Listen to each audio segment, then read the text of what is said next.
Hi everyone, in this video we'll be learning how to make a C-cut opening at the front bodice, just like the one you see on the screen. If you would like to learn this, stay tuned to the end of this video.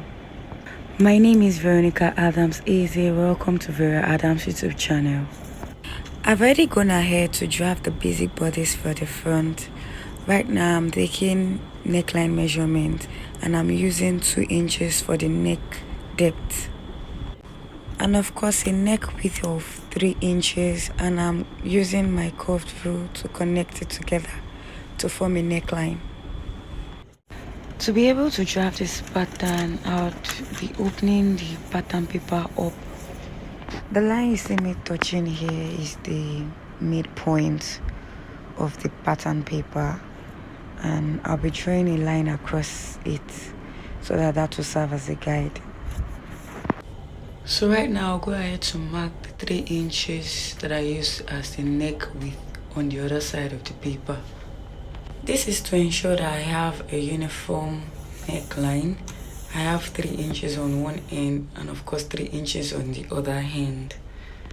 I'm doing this because I won't be cutting this pattern paper on fold. I'll then go ahead to connect this point using my curved rule so that I have a round neckline.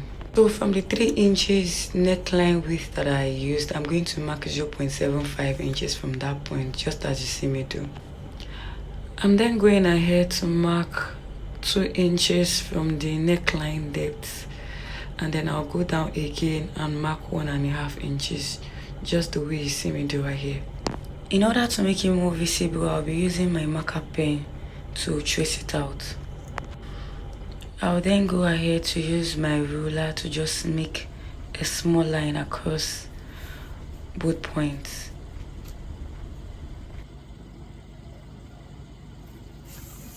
Moving on, I'm going to be using my curved rule to draw a curve from that 0.57 inches that I marked, just like you see me do right here. I'm actually taking my time to carefully position the curve in such a way that it will give me the kind of shape that I want.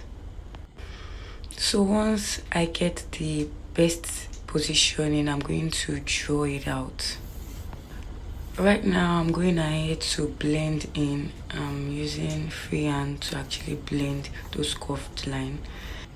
Moving on, I'm going to be using the curvy part of my rule to actually connect it from that point that I stopped down to the armhole line, just the way I'm doing right here. Right now I'm trying to blend those edges that might be a little bit sharp. I'm trying to blend it in. For clear visibility, I'm going to be tracing this line that I marked out with my marker pen so that we can all see it clearly. Once that is done, I'm going to go ahead to start cutting it out. If this is your first time here, I want to say welcome. I hope you find this video useful. If you do, kindly subscribe to this YouTube channel and give it a thumbs up by clicking on the like button. Do not hesitate to drop your questions in the comment section if you have any. I'll be there to respond to you.